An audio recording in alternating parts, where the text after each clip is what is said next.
नमस्कार साथियों। प्रधानमंत्री मोदी और उनकी सरकार ने राहुल गांधी की जाति जनगणना की बात मान ली है। हमारा अगला कदम जाति जनगणना होगा। जो मैंने वायदा किया था इसी हाउस में, यहां हम कास्ट सेंसस लागू करेंगे। ये हंसने की बात नहीं है, ये जाति जनगणना। पहले ये जानना जरूरी है कि क्यों और कैसे उन्होंने ये बात मानी। साथ ही साथ इसके पहले प्रधानमंत्री मोदी और भाजपा के नेता क्या कहा करते थे जाति जनगणना के विषय में, और क्या है हमारी राय इस विषय में आपसे साझा करें। साथियों, क्या आपको पता है प्रधानमंत्री मोदी ने अपनी एक इलेक्शन रैली में कहा था कि मेरे पास केवल 4 जातियां हैं, गरीब, युवा, किसान और महिला। इसके अलावा मैं किसी जाति को नहीं जानता हूं। मेरे लिए सबसे बड़ी जाति है गरीब, मेरे लिए सबसे बड़ी जाति है युवा, मेरे लिए सबसे बड़ी जाति है महिलाएं, मेरे लिए सबसे बड़ी जाति है किसान।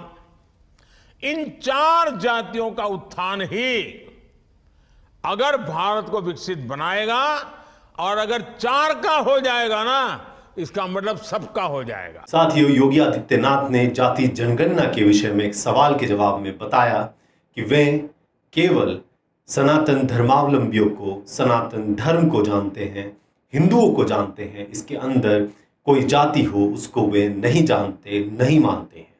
उन्होंने कहा था कि पहले ये आपको जाति के नाम पर बांटेंगे, उसके बाद इस गणना के बाद वे क्षेत्र और भाषा के नाम पे आपका डिवीजन करेंगे। तो बांटने वाले लोग फिर जातीय आधार पर, क्षेत्र और भाषाई आधार पर बांटने की कोशिश चेष्टा कर रहे हैं। भारत को और सनातन धर्मावलंबियों को खास तौर पर इससे सावधान रहना हो। और इसी वजह से जो उन्होंने नारा दिया था, बटोगे तो कटोगे, प्रधानमंत्री मोदी का नारा भी आप नहीं भूले होंगे। उन्होंने कहा था एक रहेंगे, सेफ रहेंगे। साथियों, नितिन गडकरी को आप जानते हैं, आप जरूर जानते हैं, बड़े भाजपा के नेता हैं। हालांकि प्रधानमंत्री मोदी से ज्यादा करीबी नहीं दिखती, लेकिन हर बार सरकार में मंत्री रहे हैं और इस बार भी मंत्री हैं। उन्होंने क्या कहा था जाति के सवाल पर? उनका जो जवाब था, जो वक्तव्य था, बेहद खतरनाक था। उन्होंने कहा, जो पूछे जात कस के मारो लात। साफ तौर पर जाति जनगणना के खिलाफ उनका ये वक्तव्य था, ये जवाब था। जो करेगा जात की बात उसको कस के मारूंगा लात। साथियों, अनुराग ठाकुर को आप भूले नहीं होंगे जब उन्होंने संसद के अंदर राहुल गांधी को बेइज्जत करते हुए कहा था कि आप खुद की जाति नहीं जानते, दूसरों की जाति क्या पूछे। जिसकी जात का पता नहीं वो गन्ना की बात करता है। तो साथियों, इन सब वक्तव्यों के बाद जो न केवल घृणात्मक दिखते हैं बल्कि तल्खी भी है, और इनके अंदर एक तरह का गुस्सा भी है कि आप हिंदू धर्म को जाति के आधार पर देखना चाहते हैं, डिवीजन पैदा करना चाहते हैं, इसलिए हम जाति जनगणना नहीं कराना चाहते। तो आखिर ऐसा क्या हुआ कि प्रधानमंत्री मोदी राजी हो गए, उनकी सरकार राजी हो गई जाति जनगणना के लिए? साथियों, क्या पहलगाम के अंदर हुआ जो हमला है उससे ध्यान भटकाने के लिए सरकार ऐसा कर सकती है? जाहिर तौर पर यह संभव है, क्योंकि पहलगाम में जो हमला हुआ उसके बाद भारतीय जनता पार्टी का नेशनलिस्ट पार्टी होने का जो दावा है, या फिर जो सरकारें राष्ट्रवाद के नाम पर वोट मांगती हैं, उनके विषय में एक बेहद गहरा घाव है, या ये कहें उनके नैरेटिव को फेल करने वाला है, खत्म करने वाला है।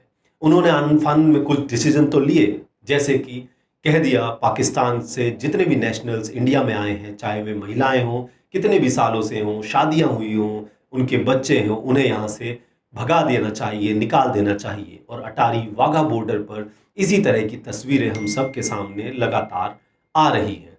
तो साथियों, एक वजह तो ये है। दूसरी वजह जाहिर तौर पर बिहार के अंदर चुनाव है, जिसे देखते हुए भी सरकार ये समझती है कि बिहार के अंदर किस तरह से जातियों का बोलबाला है, और वे कहीं ना कहीं इन जातियों को बीच में लाकर खड़ा करके ये दिखा देना चाहते हैं कि हाँ, जाति जनगणना हम करवाना चाहते हैं, कर सकते हैं। तीसरा, कांग्रेस पार्टी को मिल रहा जन समर्थन बेहद भारी है। राहुल गांधी जहां भी जाते हैं उन्हें समर्थन मिलता है जाति जनगणना के विषय में, और वे बताते हैं कि हम गणना भी करेंगे और इसके साथ साथ 50% की दीवार भी तोड़ रहे हैं। तो शायद उनके इस चुनाव प्रचार को रोकने के लिए, उसकी धार को कम करने के लिए सरकार का ये फैसला हो। साथियों, आपको क्या लगता है इसका क्या असर होगा भारत की राजनीति पर? इसका गहरा असर होने वाला है जो जाहिर तौर पर दिखता है। कांग्रेस पार्टी, राहुल गांधी के जो भाषण हैं, जो वक्तव्य हैं, इस विषय में पूरे तरीके से वायरल है और लोग यही मान रहे हैं कि हाँ, ये राहुल गांधी के दबाव में कराया गया है और कांग्रेस पार्टी, उनके नेता तो इसे बताने में, फैलाने में कोई कोर कसर भी नहीं छोड़ रहे हैं। साथियों, समय समय पर आप देखते हैं कहीं आपको होर्डिंग्स मिलेंगे, जाट समाज स्वागत करता है, कहीं आप सुनेंगे क्षत्रिय समाज आपका स्वागत करता है, कहीं आप सुनेंगे वैश्य समाज, बनिया समाज, तो कहीं आप सुनेंगे शर्मा, ब्राह्मण समाज आपका स्वागत करता है। आखिर ये जातिवाद नहीं है तो क्या है? यदि हम केवल एक हिंदू धर्म के आधार पर पूरे हिंदू समाज को देखते हैं तो ये समय समय पर होर्डिंग्स क्यों लगाए जाते हैं? जब भी हम किसी झगड़े को देखते हैं, त्यागी नाम के एक व्यक्ति ने झगड़ा किया था वैश्य समाज की महिला से, उन्हें भद्दी भद्दी गालियां दी थी, जिसके बाद दोनों समाजों ने अपनी पंचायतें बुलाई। आपने सुना होगा कई दफे जाट समाज अपनी पंचायतें बुलाता रहा है। जिस समाज में पहले से ही जाति व्यवस्था प्रबल है, उसमें यदि आप जातियों को संख्या के आधार पर देखेंगे, इसमें कोई बुराई है? साफ तौर पर इसमें कोई बुराई नहीं नजर आती। चूंकि आप यदि संख्या के आधार पर उन्हें समझेंगे तो आप उनके हिस्से की हिस्सेदारी देंगे और उन्हें ज्यादा रिस्पॉन्सिबल बना सकेंगे। दूसरी बात, क्या वाकई पिछड़ों को उनका हक मिला है?